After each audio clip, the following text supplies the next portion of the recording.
ఇక IndiGo airlines సంక్షోభం పరిష్కరించడంలో ఘోరాతి ఘోరంగా విఫలమైన కేంద్ర విమానయాన శాఖ మంత్రి కింజారపు రామ్మోహన్ నాయుడుపై జాతీయ మీడియా తీవ్ర స్థాయిలో దుమ్మెత్తిపోస్తోంది. ఇంత పెద్ద సంక్షోభం తలెత్తితే మంత్రి ఏం చేస్తున్నారు? నెట్ ప్రాక్టీస్ చేస్తున్నారా, రీల్స్ చేస్తున్నారా, నెట్ఫ్లిక్స్లో వీడియోలు చూస్తున్నారా అంటూ కడిగి పారేస్తోంది. రిపబ్లిక్ టీవీలో ప్రెజెంటర్ ఆర్నబ్ గోస్వామి లేవనెత్తుతున్న ప్రశ్నలకు బదిలివ్వలేక తెలుగుదేశం పార్టీ ఆపసోపాలు పడుతోంది.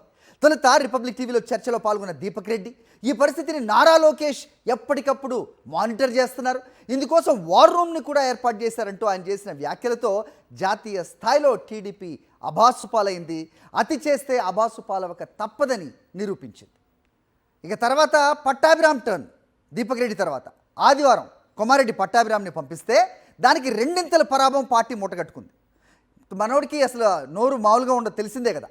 ఇప్పుడు సామాజిక మాధ్యమాల్లో ఇదే పెద్ద చర్చ. అర్నబ్ గోస్వామి అడిగిన ప్రశ్నలకు సమాధానం చెప్పలేక నీళ్లు నవలడం తప్ప ఏమీ చేయలేని సిచ్యువేషన్. తెలుగుదేశం పార్టీకి చెందిన రామ్మోహన్ నాయుడు విమానయాన మంత్రి శాఖ నిర్వహిస్తున్నారు.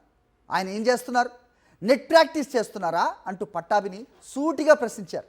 సమస్యని తెలుసుకోవడానికి విమానయాన శాఖ మంత్రికి తాను ఫోన్ చేస్తే హలో హలో అంటూ ఫోన్ పెట్టేస్తున్నాడని, ధైర్యం ఉంటే చర్చలో మంత్రి పాల్గొనాలంటూ పట్టాభికి సవాల్ విసిరారు. తన చర్చలో ప్రజలకు సమాధానం చెప్పాలంటూ రెట్టించి అడిగారు.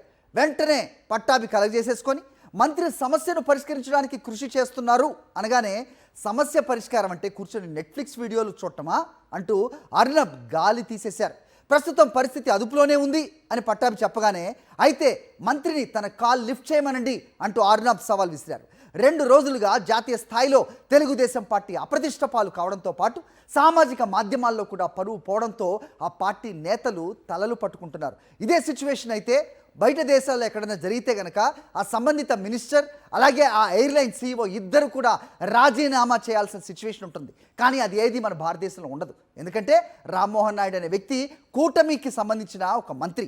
అందుకే అటు బీజేపీ ఎన్డీఏ ప్రశ్నించదు, ఇటు తెలుగుదేశం ప్రశ్నించదు. పైగా ఆయన్ని వెనకేసుకొచ్చే ప్రయత్నాలు చేస్తూ అబాసు పాలవుతున్న సిచ్యువేషన్ ప్రస్తుతం మనం చూస్తున్నాం.